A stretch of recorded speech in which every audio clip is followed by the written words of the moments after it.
एक बार की बात है, अकबर और बीरबल किसी बात पर चर्चा कर रहे थे। तभी एक क्षण ऐसा आया जब राजा अकबर ने कहा, बीरबल, दुनिया में हर 100 आदमी के पीछे एक अंधा व्यक्ति होता है। राजा की यह बात सुनकर बीरबल ने उनकी इस बात पर असहमति जताते हुए कहा, महाराज, मेरे हिसाब से आपका आकलन कुछ गलत प्रतीत होता है। सही मायने में तो दुनिया में अंधों की संख्या देखने वालों के मुकाबले काफ़ी अधिक है। बीरबल का यह जवाब सुनकर राजा अकबर को काफ़ी आश्चर्य हुआ। उन्होंने कहा, जब हम अपने चारों ओर देखते हैं तो देखने वाले लोगों की संख्या अंधों से अधिक ही मालूम होती है। ऐसे में अंधों की संख्या देखने वालों के मुकाबले अधिक कैसे हो सकती है? राजा अकबर की इस बात को सुनकर बीरबल कहते हैं, महाराज, किसी दिन मैं आपको यह बात प्रमाण के साथ साबित करके जरूर दिखाऊंगा कि दुनिया में अंधों की संख्या देखने वालों से अधिक है। बीरबल के जवाब पर राजा अकबर कहते हैं, ठीक है, प्रमाण के साथ इस बात को अगर तुम साबित कर पाओगे तो मैं भी इस बात को जरूर स्वीकार करूंगा। उस दिन यह बात रही रुक जाती है। करीब 2 दिन बीतने के बाद राजा अकबर इस बात को पूरी तरह से भूल जाते हैं, मगर बीरबल अपनी बात को साबित करने के लिए कुछ युक्ति सोचने में जुटे रहते हैं। करीब 4 दिन बीतने के बाद बीरबल को एक योजना सूझती है और वे 2 मुनीम को लेकर उनके साथ बाजार की ओर चल देते हैं। बीच बाजार पहुंचने के बाद बीरबल सिपाहियों से एक चारपाई की चौखट वहां मांगते हैं और उसे बुनने के लिए रस्सी भी मंगवाते हैं। अब बीरबल अपने साथ लाए दोनों मुनीमों को आदेश देते हैं कि वे उनके दाएं और बाएं कुर्सी डालकर बैठ जाएं। साथ ही इस बात का ध्यान रखें कि दाएं बैठने वाले मुनीम उनके राज्य में मौजूद अंधों की सूची तैयार करेंगे और बाएं बैठने वाले मुनीम देखने वालों की सूची।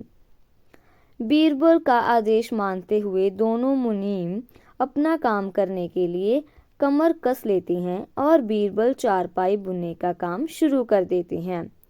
बीरबल को बीच बाजार चारपाई बुनते देख धीरे धीरे वहां लोगों की भीड़ जमा होने लगती है। उस भीड़ में से एक आदमी अपने आप को रोक नहीं पाता है और वह बीरबल से पूछ लेता है, आप ये क्या कर रहे हो?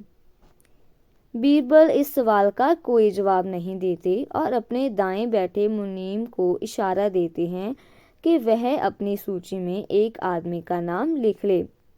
जैसे जैसे समय बीतता जा रहा था, आने वाले लोगों की संख्या बढ़ती जा रही थी और आने वाले सभी लोग अपनी उत्सुकता को शांत करने के लिए बीरबल से यही पूछ रहे थे कि वे यहाँ क्या कर रहे हैं। इसी के साथ बीरबल अपने दाएं मुनीम को इशारा देकर यह सवाल पूछने वालों का नाम अंधों की लिस्ट में डलवाते जा रहे थे। तभी अचानक वहाँ एक आदमी आता है जो बीरबल से पूछता है कि इतनी धूप में बैठकर आप चारपाई क्यों बुन रहे हो? तब भी बीरबल कुछ नहीं बोलते हैं और बाएं बैठे मुनीम को यह सवाल पूछने वाले का नाम देखने वालों की सूची में लिखने का इशारा देते हैं। यह सिलसिला ऐसे ही चलता रहता है और धीरे धीरे पूरा दिन निकल जाता है।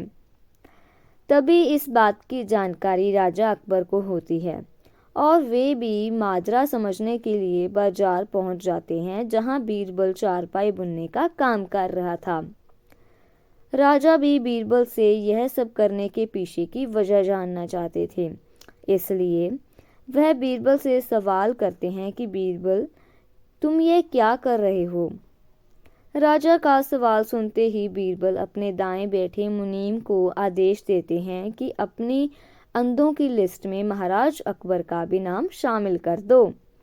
बीरबल की यह बात सुनकर राजा अकबर को थोड़ा गुस्सा आया और आश्चर्य भी हुआ।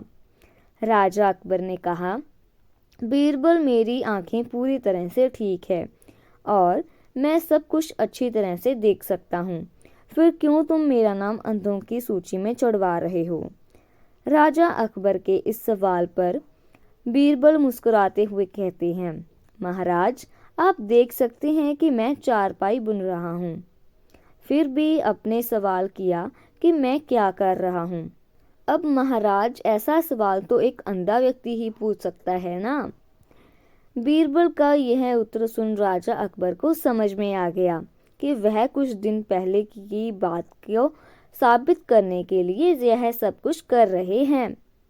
यह बात समझ में आते ही राजा अकबर भी मुस्कुराते हैं और पूछते हैं, बीरबल, तो फिर बताओ कि तुमने अपने इस प्रयास से क्या पता लगाया? बताओ, देखने वालों की संख्या अधिक है या अंधों की? राजा के सवाल पर बीरबल जवाब देते हैं, महाराज, मैंने जो कहा था वही बात सच निकली कि दुनिया में देखने वालों के मुकाबले अंधों की संख्या ज़्यादा है। मेरे द्वारा तैयार की गई दोनों सूची का मिलान करने से आप भी इस बात को अच्छी तरह से समझ सकते हैं। बीरबल का उत्तर सुनकर राजा अकबर जोर से हंसने लगते हैं और कहते हैं, बीरबल, तुम अपनी बात को साबित करने के लिए कुछ भी कर सकते हो।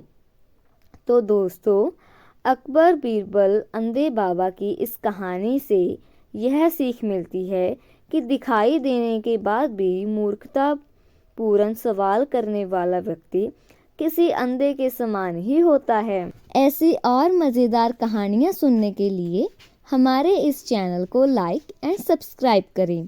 Thank you.